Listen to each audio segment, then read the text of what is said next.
"Look what we have here," sneered Anastasia Sterling, pointing at the 18-year-old who had just entered the elite gym in Las Vegas. "Looks like someone got lost on their way to the neighborhood gym." All eyes turned to Helen Okoro, who held a worn gym bag and wore old sneakers. Her dark skin contrasted with the impeccable whiteness of the exclusive environment, where memberships cost more than 3 minimum wages. But what Anastasia Sterling didn't know was that she was about to discover why, in the communities of Lagos, this young woman was known by a very specific nickname: Lightning. And like all lightning, she only shows her true power when the storm arrives. Anastasia Sterling, a 2-time consecutive women's world boxing champion, was known not only for her lethal fists, but also for her even sharper tongue. At 26, she had built a career based on social media provocations and controversial statements that generated millions of views. Her latest Instagram post already had 500,000 likes, a photo of her showing off her muscles with the caption, "When you're naturally superior, you don't have to pretend you're equal." "Sorry," Helen mumbled, checking the address on her cracked phone screen. "I thought this was the youth scholarship program." Anastasia's laughter echoed through the gym like an annoying horn. "Scholarship program? Honey, this isn't a social project. We train real athletes, not social experiments." Helen Okoro had arrived in the United States only 6 months ago, bringing with her the dreams of a Nigerian family who had saved every penny to give her a chance. She worked 16 hours a day cleaning offices to pay for a room she shared with 3 other people in the suburbs of Las Vegas. "The program exists," said a firm voice. Tom Hudson, a veteran coach and owner of the gym, came out of his office with a folder in his hand. "And Helen Okoro is on the approved list." Anastasia rolled her eyes dramatically. "Seriously, Tomei? Are you going to turn my gym into an NGO? My sponsors aren't going to like that at all." "Your sponsors pay for results, not for your opinion on who trains here," Tom replied dryly. But Anastasia wasn't finished. She approached Helen with a smile that looked more like a threat.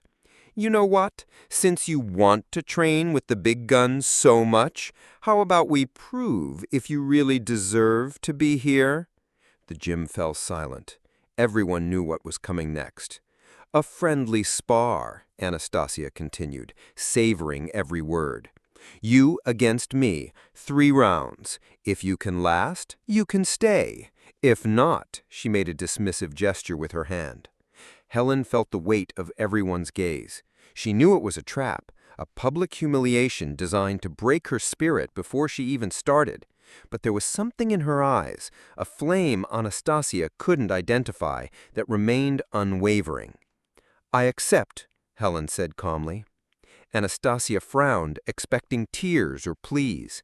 "Are you sure? Because when I'm done with you, you'll question if it's worth dreaming so big." "I'm sure," Helen repeated, and for the first time since she arrived, she smiled. In less than an hour, several boxers, coaches, even some sports journalists were on their way.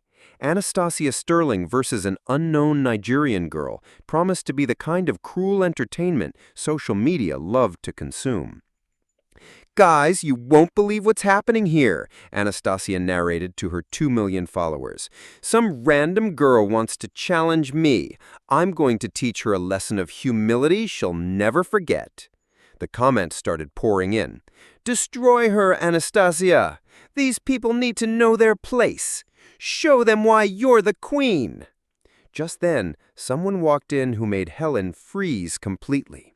It was Marcus Hayes, a 50-year-old man with calloused hands and eyes that had seen a lot.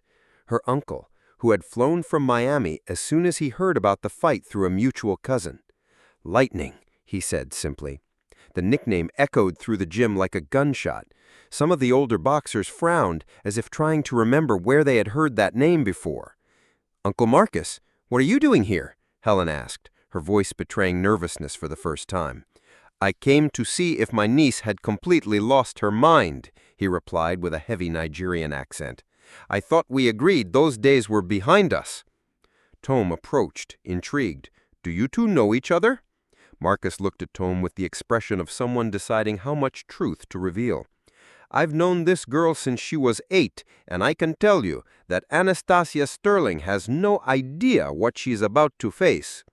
That girl right there was considered the best street fighter Legos ever produced. At 12, she was beating men 3 times her size in underground fights that earned enough to keep her family alive for another week. At 15, she had a reputation that made thugs respect her. Lightning Okoro was not just a nickname, it was a warning. Tom looked at Helen with new eyes. Then why did she agree to fight Anastasia?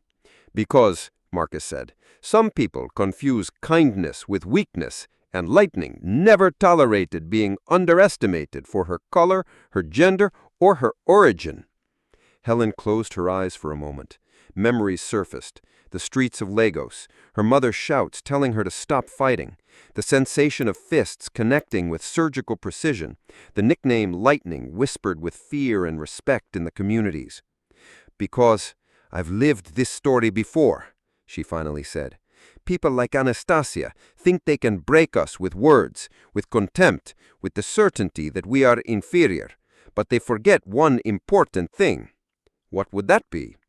Someone who grows up fighting to survive doesn't just fight for sport, they fight to exist. In the locker room, Helen remained silent. Her hands weren't trembling, they never trembled before a fight, but her heart was pounding with a mixture of controlled rage and painful memories she tried to keep buried. Tom followed her. Helen, you don't have to do this. I know the scholarship program is important, but it's not worth getting hurt by her arrogance. I won't get hurt, Helen replied calmly, testing the borrowed gloves. She has been world champion for 2 years. She has professional technique, knockout power, experience. And what do you have? Helen interrupted, looking directly into the veteran coach's eyes. Hunger. Outside, Anastasia continued her performance for the cameras. Look at what this girl is wearing, she mocked, pointing to Helen's worn sneakers. I bet she's never even stepped into a real ring. She probably learned to box by watching YouTube. Some experienced boxers remained silent. Marcus Santos, a former champion who now trained at the gym, whispered to his partner, Man, I don't know. I've seen that calms before. Sometimes the quiet ones are the most dangerous. Helen emerged wearing simple shorts and a tank top that revealed surprisingly defined arms for someone who supposedly had never trained seriously. Her movements were fluid, economical, like a feline preparing to strike. Anastasia and Helen faced each other in the center of the ring. Ready to learn? Anastasia asked sarcastically. Always, Helen replied. What Anastasia Sterling didn't know, and could never have imagined, was that Helen Lightning Okoro had started fighting at 8 years old in the streets of Lagos not for sport or fun, but because it was that or starve. By 12, she was already beating boys 3 years older than her in underground fights that earned enough to keep her family alive for another week. At 16, she had become a local legend, not for her brutality, but for her strange ability to anticipate movements and counteract with the speed of lightning. The gong rings. Anastasia immediately launched into attack, throwing a series of quick jabs that cut through the air where Helen had been a millisecond before. What? Anastasia muttered, frowning as her punches connected with nothing but air. Helen moved like smoke, always a step ahead, always out of reach. Her feet glided across the mat with a fluidity that defied physics, as if she could predict every movement before Anastasia even thought of it. "Stand still, girl!" Anastasia yelled in frustration, increasing the force of her punches. "Impossible," someone whispered in the crowd. At the exact moment Anastasia lost her balance after a miscalculated cross, Helen counterattacked. Her left fist connected with the side of Anastasia's face with a dry thud that echoed through the entire gym. Anastasia staggered back, touching her face in disbelief. She had never been hit with such precision by a smaller opponent. "Impossible," she whispered, but Helen was already moving again. What followed was a martial arts display that reduced the gym to absolute silence. Helen wasn't just fighting. She was conducting a symphony of controlled violence. Every punch was calculated. Every movement had purpose. Every dodge seemed choreographed. "Who is this girl?" someone in the crowd yelled. Marcus smiled from where he watched. "Helen Lightning Okoro," he muttered proudly. That's when Helen decided to show her true colors. "Lightning was never just a nickname," she said calmly, approaching Anastasia, who was backing against the ropes. "It was a warning." The combination that followed was so fast that cell phone cameras barely managed to capture it. Jab, cross, hook, uppercut. 4 punches in less than 2 seconds, all connecting with surgical precision. Anastasia collapsed onto the mat like a demolished building. "Oh!" People cheered, applauded, filmed everything for social media. Anastasia tried to get up, but her legs wouldn't respond. For the first time in her life, the undefeated world champion had been knocked out by someone she had called a social project. "10!" shouted Tomei, refereeing the fight. "Technical knockout!" Helen calmly walked to the corner where Anastasia was being attended to. "You said you wanted to teach me a lesson," she said softly. "I hope you've learned that respect isn't earned by color, nationality, or bank account. It's earned by character." Anastasia looked at Helen with tear-filled eyes, not just from physical pain, but from tears of humiliation, and for the first time, something that might have been respect. Marcus Hayes, Helen's manager, rushed to check social media. Anastasia's mocking stories about Helen had gone viral, but now for entirely different reasons. 50 million views in 6 hours! The comments were merciless. Anastasia getting destroyed by the person she called an amateur. That's what happens when prejudice meets reality. Helen Lightning Okoro ended Anastasia's career in 3 rounds. "My God, Anastasia," Marcus showed her his phone. "You need to see this. Your account lost 500,000 followers in the last hour. Sponsors are canceling contracts." Nike, contract canceled due to incompatibility of values. Gatorade, we do not condone discriminatory behavior. Under Armour, we are immediately ending our partnership. Tomei approached Helen, who was being celebrated by the entire crowd. "Lightning, can I ask you something?" "Of course." "Why didn't you tell them who you really were from the beginning?" "Because sometimes people need to dig their own grave before they understand the size of the hole they've gotten themselves into." "You're still Lightning," Marcus said. "No, Uncle," Helen replied. "Lightning was who I needed to be to survive. Today I showed who I really am. Someone who doesn't accept disrespect, but who fights for dignity, not cruelty." 3 months later, a stark contrast.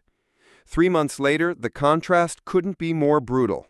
Anastasia Sterling, once an undefeated world champion, sat in the modest apartment she had rented after losing her mansion in Miami. Her sponsors had canceled all contracts after the viral video reached 100 million views in 2 weeks. Anastasia Sterling, from champion to meme. The fastest fall in boxing history. Prejudice is expensive. Sterling loses everything. Meanwhile, across the country, Helen signed her first professional contract with Golden Gloves Promotions. The value? $15 million for just the first 3 fights, with a renewal clause that could reach $100 million if she maintained her performance. Helen Lightning Okoro had become not only a sports phenomenon, but a global symbol of resilience. Brands that valued authenticity and overcoming adversity lined up to sponsor her. Nike's Lightning Collection line, $50 million. Under Armour's campaign Strength Earned, $30 million. Gatorade's Fuel the Storm, $25 million. Anastasia's attempt at redemption. Anastasia had tried several times to reinvent herself. She created a YouTube channel apologizing, but the comments were merciless.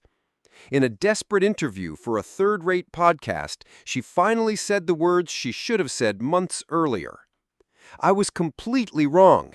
Helen O'Hara was not just an exceptional fighter. She was a person I should have respected from the beginning. My prejudice blinded me to her greatness. But the internet has a long memory. The clip became a meme again. Anastasia trying to apologize after losing everything. Helen, upon hearing about the interview, showed the class that always set her apart. "I don't have anger towards her," she said during an interview with Sports Illustrated magazine. "Anger consumes those who carry it. I prefer to use my energy building bridges for other young women like me."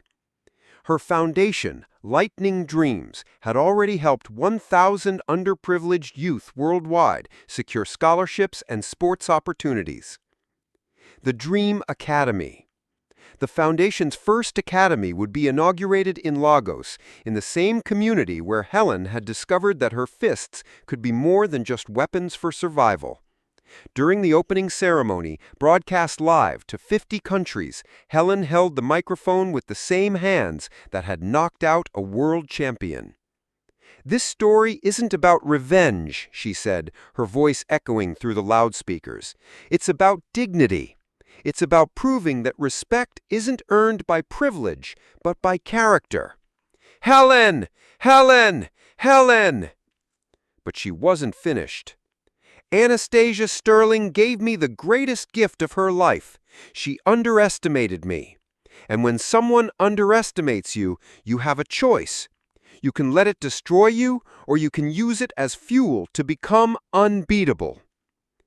The coronation.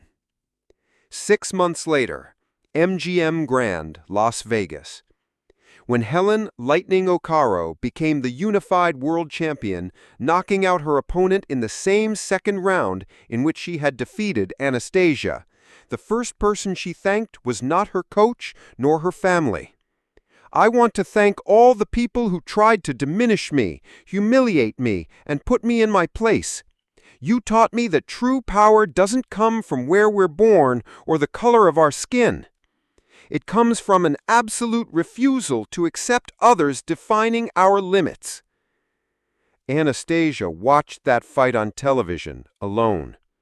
When the referee raised Helen's hand, declaring her the new unified world champion, Anastasia finally understood the difference between talent and greatness. One can be born with talent, but greatness is forged in the furnace of adversity. Helen O'Hara had not just won a fight in that Las Vegas gym. She had rewritten the rules about what it means to be strong, about what it means to earn respect, and most importantly, about how the best revenge isn't to destroy your enemy, it's to become everything they said you never could be. And as Helen Lightning O'Hara shone in the global spotlight of success, proving that some storms don't destroy, they purify and strengthen, a lesson echoed for anyone who has ever been underestimated, humiliated, or diminished. Never let anyone define your limits based on prejudices. The greatest victory is proving they were completely wrong about who you truly are. If this story of transformation and justice touched your heart, don't forget to subscribe to the channel for more stories that prove that sometimes being underestimated is exactly the advantage we need to rewrite our own story in a spectacular way. Because your storm is just beginning.